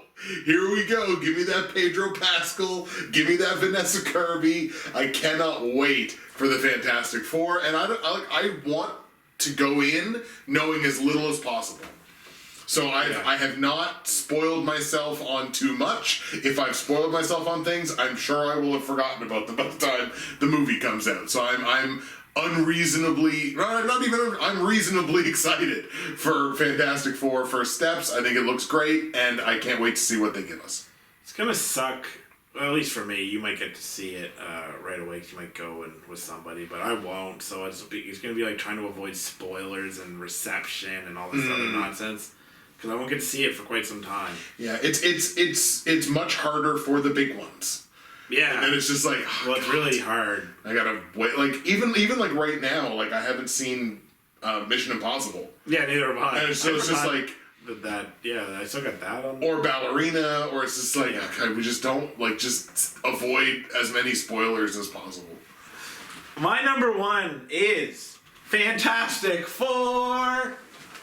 Hey. Yeah, legitimate shot at being number one and dethroning Thunderbolts, but also Ballerina, as I've said a few times, also has a chance. Yep. But I'm super invested in Fantastic Four. I think it's time that they're done right. And I say this as a guy who's never historically been a big Fantastic Four person. I read some comics a while back, like quite a while ago now, and I was like, they're cool because I got to see them in comic and read about them and understand them, and I'm like, oh yeah. I'm like, moving forward in the MCU, we want Fantastic Four, we want X-Men, some of the old characters that were still there, like the Thunderbolts, like the MCU could be in a really great place. All right, we could be writing the shit. We might see Doom. We'd see Galactus. Yep. Vanessa Kirby has been completely perfect casting since it was a rumor. Because I remember we talked about it. I was like, "There's a rumor that she's gonna be casted." I'm like, "Yeah," and you're like, "Yeah, perfect." I did see that it's gonna focus more on her, which I'm sure will get people. But it's like, come on, let's just enjoy it. I have the highest of hopes for this movie. So this could go really poorly, or we're looking at number one for the year. There you so go. We'll see. And my number one most anticipated movie for the rest of 2025. You've got your head cocked. You don't know where I'm going with this, do you? Yeah, it's I was trying weapons. Weapons. You ever heard of Weapons? Actually, it looks really good. You should look into it. Okay. The person who made was it Barbarian or whatever, like that horror movie? Okay. Yeah, It's pretty good. No, it's Materialist. It's not that. That's all I got. That's all you got? I'm just listing other movies that were in my consideration. Right. Oh, I know it, but you say it. First it was days. No, I know. Yeah. Then it was weeks. Yeah. And now it's 28 years later. Ladies and gentlemen, Danny Boyle steps back in the saddle and brings us back into the world of 28 Days Later, which I probably still say pound for pound might be one of my 3 favorite horror movies of all time. God, I love that movie so much. 28 weeks later, I liked how they kind of expanded the universe a little bit. Yeah. And now we've had so much time pass, and now we're going to get into 28 years later and get to see how this has continued to devolve. We'll say not evolve, but devolve. I can't wait to step back into the world of 28 Days Later for a third time with Danny Boyle at the helm. I'm exceptionally excited about stepping back into that world. So I cannot wait for 28 years later. I'm into it. Obviously not to the level of you. I'm a little scared though because the zombie genre has changed. It has. It's less of a novelty. Yeah, I hope that. Look, I hope this is really good. It's been a long time. It has. And I do sincerely hope that this is a great movie. I don't reckon it'll be in my top 5, but I pretty confident it'll be top 30 if I get to see it. When does it come out? I actually don't remember. No theater is going to make some of these month. movies. It's this month. I'm definitely going to be seeing that. Yeah, no big deal. All right, I'm going to be seeing it. It is time now, ladies and gentlemen, to turn the spotlight on you, as we always do, for the Fans' Choice Best Movies of 2025 so far. And we do this the same way we do it in the end of year awards, which is Tyler tries to predict your top 5, and then I will present what your favorite movies of 2025 so far have been, and we see how well your boy knows all of you.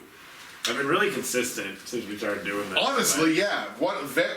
Exceptionally consistent in these predictions, always falling between like I think it's either 2 out of 5, or sorry, 4 out of 10 or 3 out of 5, depending on which way you like, whether it's my measure or whether it's yours.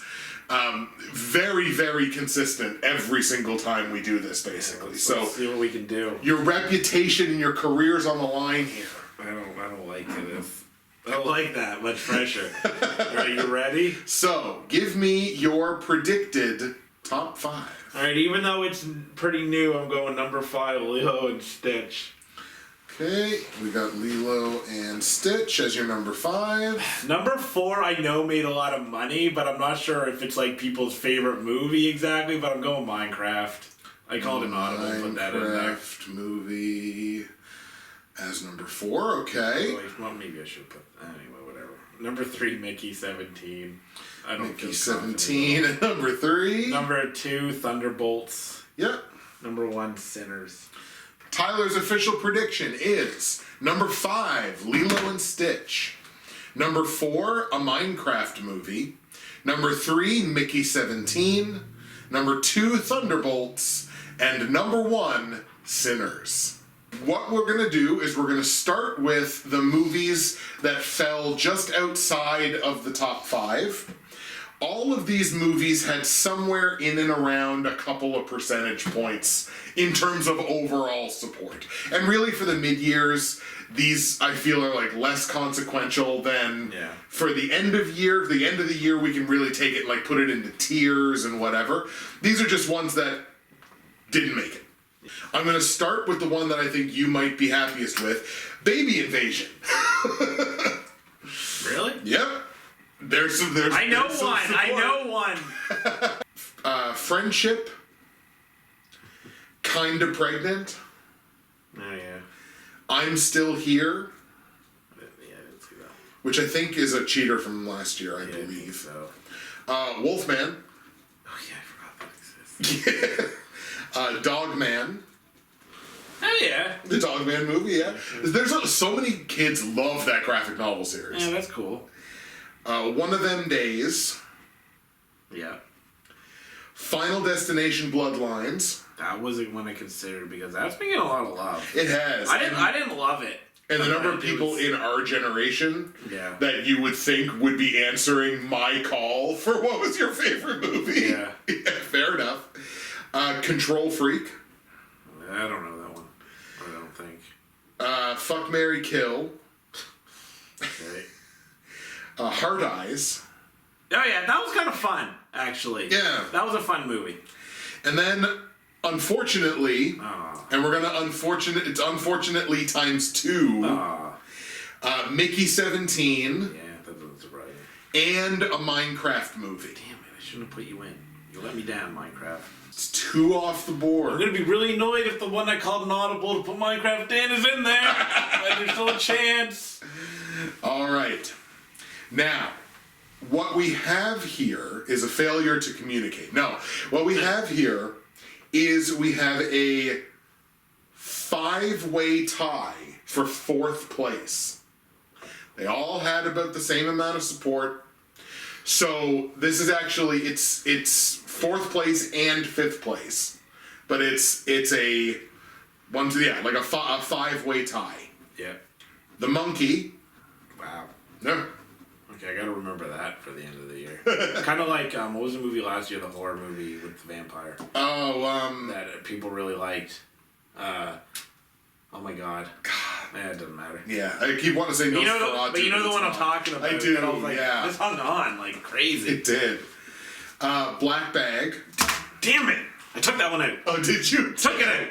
All of you guys are wrong. Not just because I took it out. You guys are just legitimately wrong. Right. Mission Impossible: The Final Reckoning. Yeah, I should have put that. I didn't know because like it's still pretty new. Yeah. You know, like I didn't. That's the problem. Yeah, you're playing this game of how many people actually saw it. Yeah. Totally.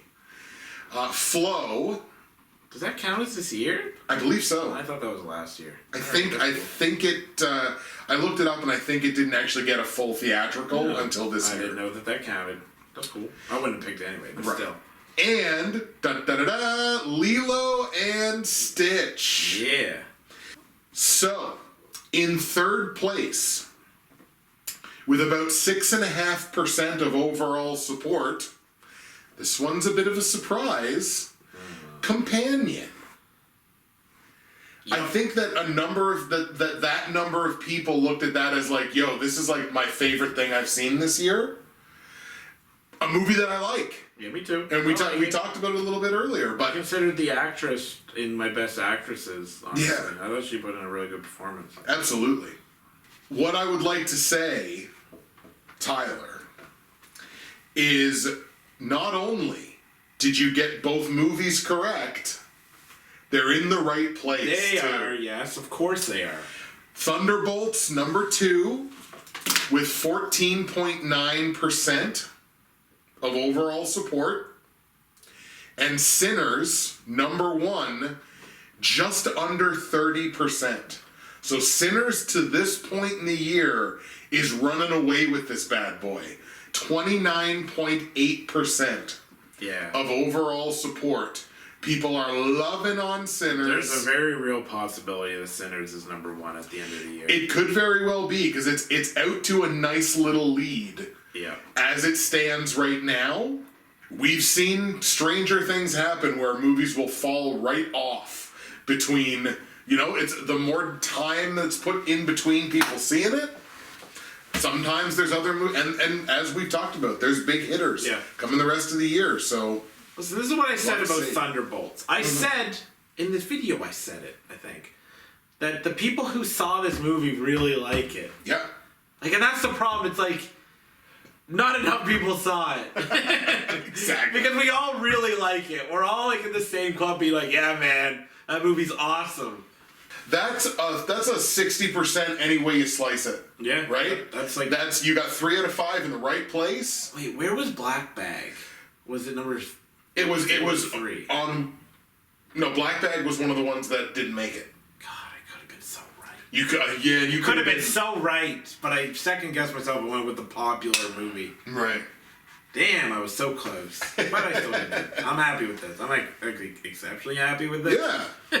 Like, this is impressive. You guys don't understand how impressive I am. Right. You guys don't understand how impressive I am, in quotation marks, dash Tyler Seeley. And now, as we teased a little earlier, just a little extra tidbit for you here at the end. Since we are essentially halfway now, or about to be halfway through the 2020s, now we're essentially halfway through now, we are going to drop dime on our 3 best movies of the decade so far. So I'm going to start things, and this is going to be my number 3 best movie of the decade so far. The competition for this one was wild. Yeah, I mean, come on. And it's funny because the 2 that I could potentially have chosen are like 2 wildly different movies from the one that I ultimately chose. Like, you have no idea how close I was to saying, yeah, the anime about the man made of garbage, Poopel of Chimney Town, Yes. gets in there at number 3. Or Wolf Walkers was the same. That like, oh man, God, that Wolf feels like Walkers so long I ago. know. Like, oh, can I make a case? Can I make a case? Unfortunately, I could not make a case for either one of those. If we did a top 5, there's my 5 Oh, and 4. yeah. Right? Sure. My number 3 best movie of the decade so far is Dune Part 2. Number 2 over number 1. I said it at the time, and I still believe it to be true. I believe Dune Part 2 is genuinely a monument to the genre of sci-fi. Sure. Genuinely still feel that way. So, Dune Part 2, I'm going to sit comfortably at number 3 in my best movies of the decade so far. But again, there were those 2 arguments for those 2 animated movies that I loved oh so much. So close, but, still so far away from Denis Villeneuve and Dune Part 2. Yeah, maybe I'll tell you what I would have chose for mine after, but I don't want to give anything away. So my number 3 Again, very hard, very difficult. I told him off screen earlier today, like... I told him off. It's hard enough to come up with your top 3 at the end of just a single year. Now having to do it over the course of this many years, it's like, oh man, there's a lot of movies that get cut off that, right? Totally. Because even like, we would have done 4 number ones. And so one of those number ones can't make it on. One of those number ones goes away. Right? And that's assuming you don't like retroactively think like, yeah, but my number 2 I actually like more that year, so I'm gonna put that on. Yeah. Like I'm doing right now. Ooh. I'm doing number 3, The Batman. Okay. I will say, Terrifier 2 not on this. Ooh. Terrifier 2 was my number 1 that year. Terrifier 2 is a horror masterpiece. Mm-hmm. Terrifier 2 had like the best experience that year. Couple of years later, I still absolutely adore that movie. I adore that franchise, but I kind of want to watch Batman more. Yeah, and I knew that would happen. I'm pretty sure I said that. Well, maybe that, not that I knew it would happen, but I was like, I wouldn't be surprised, like, because I will watch the Batman again because I love superhero movies. Yeah. I think the Batman is awesome. It's just awesome. Directed well, beautifully, not just well, amazing. Mm-hmm. Just an amazing movie, a great Batman movie. So that's my number 3. But it was with some grief. Yeah. Because it had to step over some legitimately great movies to get there. But you could put any of those in there and I'd be fine. Totally. But for the integrity of the list, as I often say, we have to number them. My number 2, best movie of the decade so far, Spider-Man Across the Spider-Verse. And I said it when I reviewed the movie originally, almost embarrassingly flawless.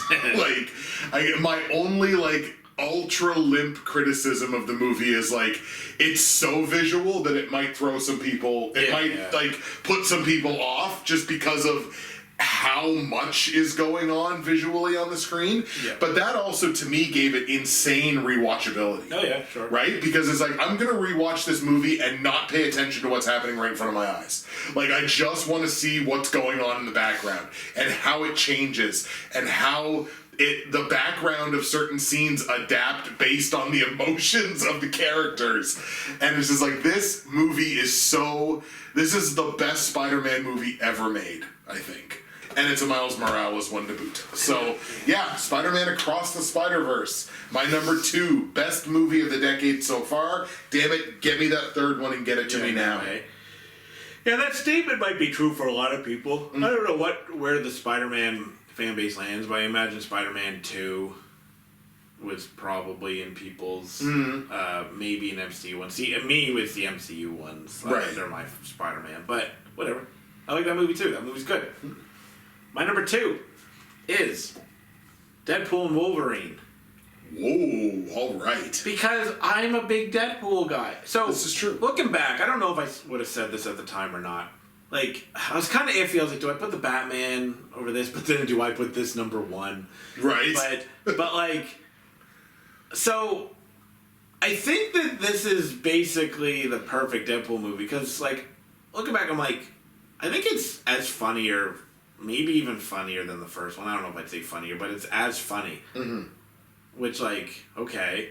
But it also has, the best action. Because 2 became more action-oriented, right? And it became better action, and 1's funnier, and that's kind of been the way it went. But then I'm thinking of the 3rd one, I'm like, yeah, I laughed just as much, but also the action sequences are, not John Wick level or First Kingsman level or whatever else, but they're pretty freaking close, at times. There is... I've watched it a bunch of times, but when they're fighting all the Deadpools, yeah, it doesn't mean anything because Deadpools aren't going to die, but also, that is a great fight scene. Him fighting Wolverine, it's great. Yeah, it doesn't mean anything because they're not going to die, but it's just fun. It's within context of this movie, they're just fun. And then the movie's hilarious. And then it's the oh, we so back, boys, the MCU kind of feeling, even though I never left. But a lot of people are we so back. That's the meme, right? We're so back. Yeah. And I love Deadpool, so I really adore this movie, and it could have been number 1.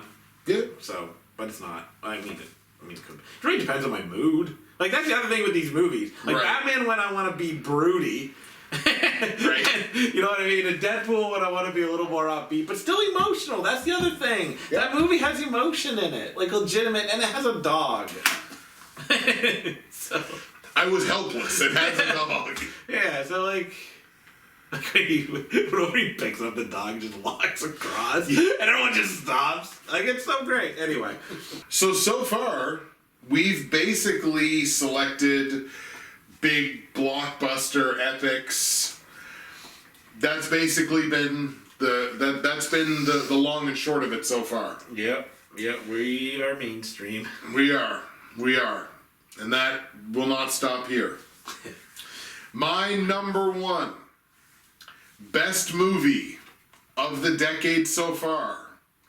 The most mainstream of movies. There were beavers, and there were hundreds of them. I was like I was actually buying what you were saying. I was like, I'm like, Endgame wasn't released. I'm like, did I miss Endgame? Endgame 2, Electric Boogaloo. In a world of big blockbusters, wow. this stupid Wisconsin beaver movie that's like made in like Charlie Chaplin black and white style is the movie that this decade so far has hit me the hardest out of nowhere and been like, that's awesome. What a masterpiece this stupid beaver movie is. I think everyone should watch that movie, even if you like. I don't care if you hate beavers and hated Charlie Chaplin and hate black and white, hate silent-ish movies. Like, I don't care if you hate everything about this movie. You will watch Hundreds of Beavers and you will love Hundreds of Beavers. So that is my number one best movie of the decade so far, ladies and gentlemen. Hundreds of Beavers. Yeah, it's kind of funny you say that because like I try to recommend movies based on what I know about a person when I can, right? And yet I have recommended Hundreds of Beavers even though I don't like. There was no indication this person would like it. I was just like, yeah, you should watch Hundreds of Beavers. There's a weird ubiquitousness about this stupid beaver movie. I don't love it as much as you, clearly. I do really like it. I respect it deeply. The other thing was, I really, like, if I had any expectations, it was Dune. But then that's weird because, like, Hundreds of Beavers beat Dune, so I guess I should. I wasn't even thinking of Hundreds of Beavers in your list. No. That's cool, though. I'm glad that you got so much from the big blockbuster film. Absolutely. All right, so before I give my number one, I just want to give a shout-out to Guardians of the Galaxy Volume 3. Sorry you couldn't make it in. You are awesome. And this one hurts because I actually did really, really deeply consider this for number 3. Pig. I really did. I kind of wish I had, but like at the same time, I'm probably not going to watch Pig again because it's a little draining. Right. But it's awesome. I love Pig. Watch Pig. So my number 1 is John Wick Chapter 4. Wow. Yeah, man, this is the best action movie of all time. I just rewatched it. Oh, did you? Nice. Yeah, I was like, I use this as an excuse. There are a few really big action set pieces in my mind in this movie. There's the, I think it's Osaka Continental. Yeah. There's the, like, pretty much, I guess it's kind of like the whole, basically the end where he's like, where the hit really gets put out for a lot of money and like the Painted Black starts playing, and then there's the top down, but that actually comes after that, so you can kind of combine them. But to me, there's like the big 3, and then there's a bunch of other really cool action, like the stairs. Yeah. And at the end, like there's a bunch of really cool. That could be number 4. Then there's other fun parts. Any action movie would be lucky to have one of those, and this has 4. Right. Some people are like, oh, it's not that emotional. It's like I actually felt a little more emotional about this movie than I did watching it the previous times because I was kind of like more invested in some of the conflicts, especially with like John Wick and like his friends, you know, like the one that dies and then Kane, obviously, and his daughter, and I'm like, I think there's enough emotional impact in here to make it worthwhile in that regard. Not that I think it's like, it's not Pig. Right. Right, like I'm not gonna sit here and praise you for that because the reason you praise John Wick is because you cannot believe, one, how pretty the movie is while also having action like it does. And if Ballerina, which is getting great reviews, has anything even close to that, because some people are saying it's the best one. And I'm like, damn. I'm like, is it going to dethrone Chapter 4? Because I think this movie's a legit 10. This is one of my favorite movies of all time. Like, this is amazing. So I love John Wick Chapter 4. So there you have it, ladies and gentlemen. John Wick Chapter 4 and Hundreds of Beavers, our respective #1 best movies of the decade so far. And with that, we bring the 2025 Justin and Tyler Mid-Year Movie Awards to a close. We will see you again in January of 2026 to bring you the next installment of our lineal Justin and Tyler End of Year Movie Awards. We will see you then. Thank you so much for watching, and we'll see you at the theaters.